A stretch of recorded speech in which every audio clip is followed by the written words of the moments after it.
Welcome to Infinite Heart Stories, where we explore the deepest valleys of human emotion and the highest peaks of spiritual redemption. Meet James, a man whose life was once filled with bright colors, but is now faded into a relentless shade of gray. Not long ago, his world was perfect, filled with the warm laughter of a loving wife and the promise of tomorrow. But tragedy struck without warning when a sudden severe illness confined his beloved partner to a cold and silent hospital bed. As medical bills piled up like a mountain, James received another devastating blow. He was let go from his long-term job.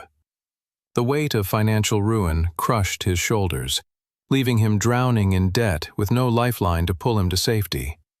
Then came the call that shattered his remaining strength. His mother had passed away suddenly, leaving him completely alone in this world. He walked through the storm, feeling abandoned by the heavens, questioning why God would allow such suffering to befall one man. In the silence of an empty sanctuary, he cried out for answers, but only the echo of his own pain returned. Driven by a desperate need for peace, he climbed the path to an old monastery, hoping to find a reason to continue. There, he met Monk Thomas, a wise soul whose eyes held the calmness of a deep ocean and the warmth of fire. James poured out his heart, confessing his anger at God and his belief that he had been forgotten in the darkness. The monk listened without judgment, then stood up and asked James to walk with him to see the lessons of nature. They arrived at the first garden, which looked like nothing but a patch of barren, dead earth with absolutely no life. James looked confused, seeing only emptiness, but Thomas explained that this is the most critical stage of any profound transformation. This is the invisible phase, where the seed is buried in total darkness, seemingly dead, yet a miracle is happening inside. Thomas told him that this represents the times we pray and see no results, feeling like our words hit a ceiling. But beneath the surface, roots are growing deep, establishing a foundation that will support the weight of future glory and success. James touched the cold earth, realizing that silence does not mean inactivity. God is working on the roots of his soul. They moved to the second garden, where the soil was hard as concrete, yet tiny sprouts were fighting to break through.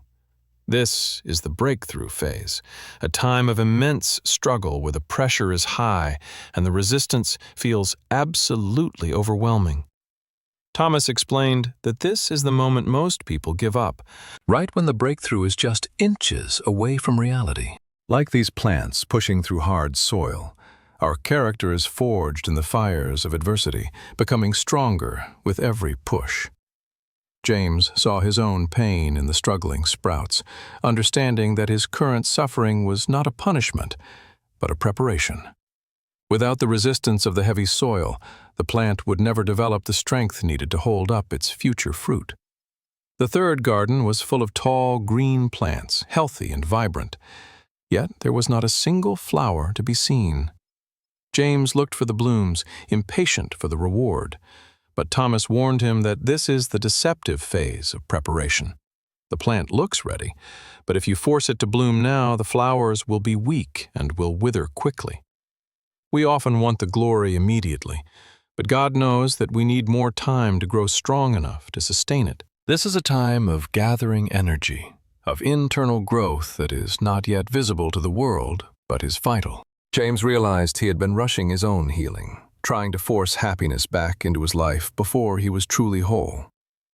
Finally, they stepped into the fourth garden, a spectacular explosion of color and fragrance that took James's breath away instantly. This is the blooming phase, the undeniable result of enduring the darkness, the struggle, and the long season of patient waiting. Thomas smiled and said that this beauty was only possible because the seed did not give up when it was buried underground. He handed James a flower, a tangible reminder that every season of life serves a divine purpose in our personal growth. James looked back at the barren soil and the hard ground, finally understanding that they were not enemies, but essential partners. He spent the next few days at the monastery, not praying for a miracle, but thanking God for the strength to grow. He learned to nurture his own invisible roots, trusting that even when life seems empty, something magnificent is preparing to emerge. He embraced the struggle of the breaking through phase, knowing that every challenge was merely a gym for his spiritual muscles. He practiced patience in the waiting room of life, allowing God to perfect him before moving him to the next stage. When it was time to leave, James descended the mountain not with a lighter load, but with a much stronger back. He returned to the city, not to a perfect life, but with a perfect perspective on the imperfections he faced daily. He visited his mother's grave, knowing that she was part of his roots, and her love was still nourishing his soul. He started a humble job, treating it as the soil for his new beginning, working with faith rather than fear or pride. He sat by his wife, transmitting his new strength to her, believing that they were simply in a season of winter. Seasons changed, and just like the garden, life began to shift slowly, responding to the constant care and faith of James. One morning, his wife squeezed his hand back, a small sprout breaking through the concrete of illness, signaling a new hope.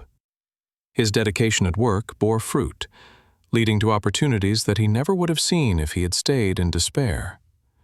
He realized that the tragedy was not the end of his story, but the dark soil needed to grow a new life. We all pass through these 4 gardens, and we must identify where we are to find peace in the present moment. If you are in the dark, know that you are not buried, you are planted, and God is building your roots. If you are struggling, do not give up, for the pressure you feel is simply the shell cracking to release your potential. If you are waiting, do not rush the process. Let your character catch up to your dreams so you can sustain them. And if you are blooming, be grateful and share your beauty, for you are the proof that faith can survive the winter.